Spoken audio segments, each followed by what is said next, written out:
اعوذ باللہ من الشیطان الرجیم بسم اللہ الرحمن الرحیم۔ ایک انگریز حج کا فیصلہ، مسلمان ہار گئے، اسلام جیت گیا۔ کاندھلا میں ایک مرتبہ ایک زمین کا ٹکڑا تھا، اس پر جھگڑا چل پڑا۔ مسلمان کہتے تھے کہ یہ ہماری ہے اور ہندو کہتے تھے کہ یہ ہمارا ہے۔ چنانچہ یہ مقدمہ بن گیا، انگریز کی عدالت میں پہنچا۔ جب مقدمہ آگے بڑھا تو مسلمان نے اعلان کر دیا کہ یہ زمین کا ٹکڑا اگر مجھے ملا تو میں مسجد بناؤں گا۔ ہندوؤں نے جب سنا تو انہوں نے ضد میں کہہ دیا کہ یہ ٹکڑا اگر ہمیں ملا تو ہم اس پر مندر بنائیں گے۔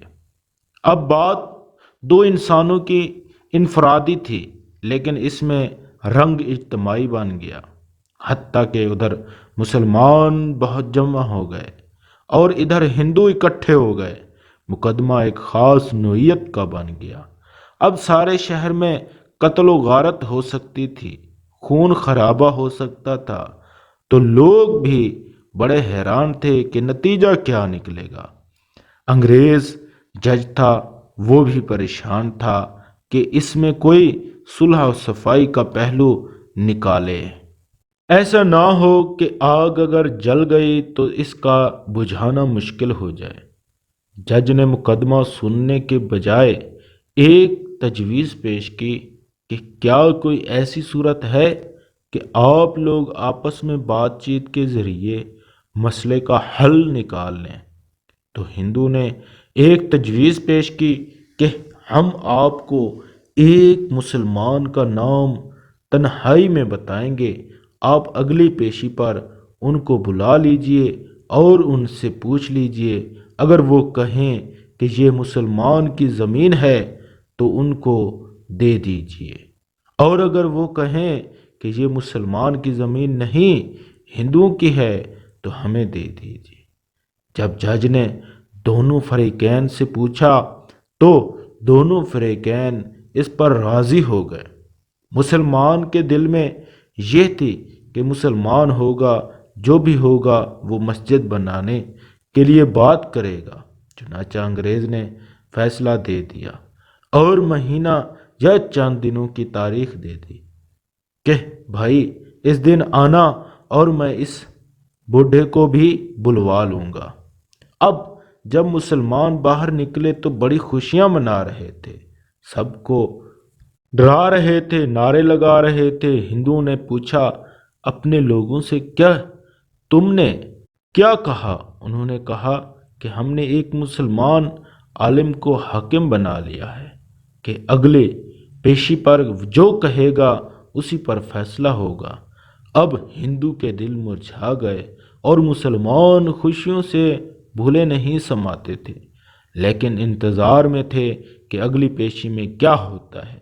چنانچہ ہندو نے مفتی الہی بخش کاندھلوی رحمۃ اللہ تعالی کا نام بتایا کہ جو شاہ عبدالعزیز رحمۃ اللہ کے شاگردوں میں سے تھے اور اللہ نے ان کو سچی سچی زندگی عطا فرمائی تھی۔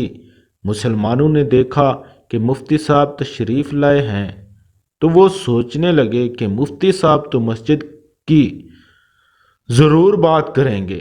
چنانچہ جب انگریز نے پوچھا کہ بتائیے مفتی صاحب یہ زمین کا ٹکڑا کس کی مالکیت ہے، تو ان کو چونکہ حقیقت حال کا پتہ تھا تو انہوں نے جواب دیا یہ زمین کا ٹکڑا تو ہندوؤں کا ہے۔ اب جب انہوں نے کہا کہ یہ ہندوؤں کا ہے تو انگریز نے اگلی بات پوچھی کہ کیا اب ہندو لوگ اس کے اوپر مندر تعمیر کر سکتے ہیں؟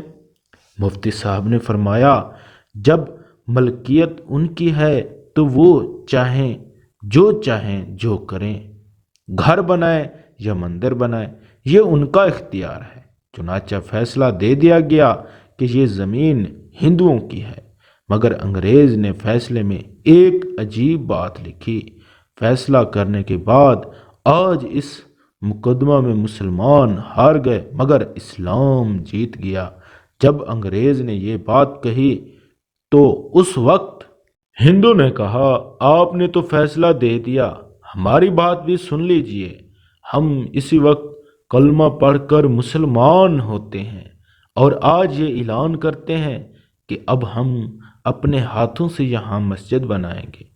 تو عقل کہہ رہی تھی کہ جھوٹ بولا کہ مسجد بنے گی، مگر حضرت مفتی صاحب نے سچ بولا اور سچ کا بول بالا، سچے پروردگار نے اس کی جگہ مسجد بنوا کر دکھا دی۔